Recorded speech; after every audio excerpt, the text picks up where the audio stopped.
টলিউডের সবথেকে চর্চিত জুটি হলো অভিনেত্রী নুসরাত জাহান এবং যশ দাশগুপ্তের জুটি। নুসরাত অন্তঃসত্ত্বা হওয়ার পর থেকে সর্বক্ষণ অভিনেত্রীর পাশে ছিলেন যশ। তারপর ছোট্ট ঈশান এবং নুসরাতের দায়িত্ব নিজের কাঁধে তুলে নিয়েছিলেন তিনি এবং ধীরে ধীরে নিজেদের সম্পর্ককে স্বীকৃতি দিয়েছিলেন।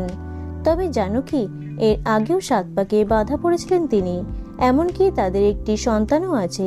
এই ভিডিওতে অভিনেতা যশ দাশগুপ্তের প্রথম স্ত্রীর সম্পর্কে জেনে নেব। তো চলো শুরু করা যাক। ছোট পর্দার বোঝে না সে বোঝে না ধারাবাহিকের মাধ্যমে জনপ্রিয়তার শিখরে পৌঁছেছিলেন অভিনেতা যশ দাশগুপ্ত। এরপরই বড় পর্দায় আত্মপ্রকাশ করেন তিনি।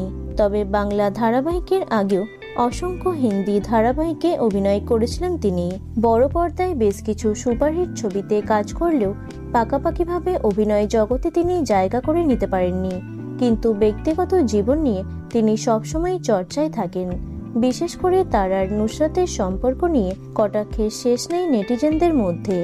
তবে জানো কি, অভিনেতার প্রথম স্ত্রী রূপে গুণে নায়িকাদের তুলনায় কোনো অংশেই কম ছিলেন না। যশের প্রথম স্ত্রীর নাম শ্বেতা সিং কালহান্স। তিনি পেশায় একজন সাংবাদিক, তবে তিনি বাঙালি ছিলেন না।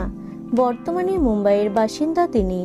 মুম্বাইতে থাকতে যশের সঙ্গে আলাপ হয়েছিল শ্বেতার। কিছুদিনের প্রেমের পর শ্বেতাকে বিয়ে করেছিলেন যশ। তাদের 10 বছরের একটি ছেলেও রয়েছে। কিছুদিন সংসারের পর ব্যক্তিগত কারণে তাদের বিচ্ছেদ হয়ে যায়। যশ একা হাতেই ছেলেকে মানুষ করেছেন।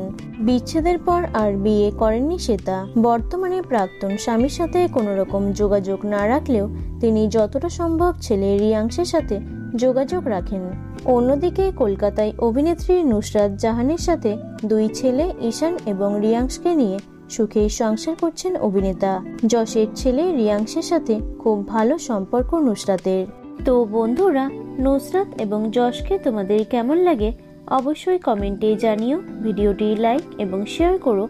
এছাড়াও টলি দুনিয়ার অন্যান্য খবর পেতে চ্যানেলটি অবশ্যই সাবস্ক্রাইব করে রেখো।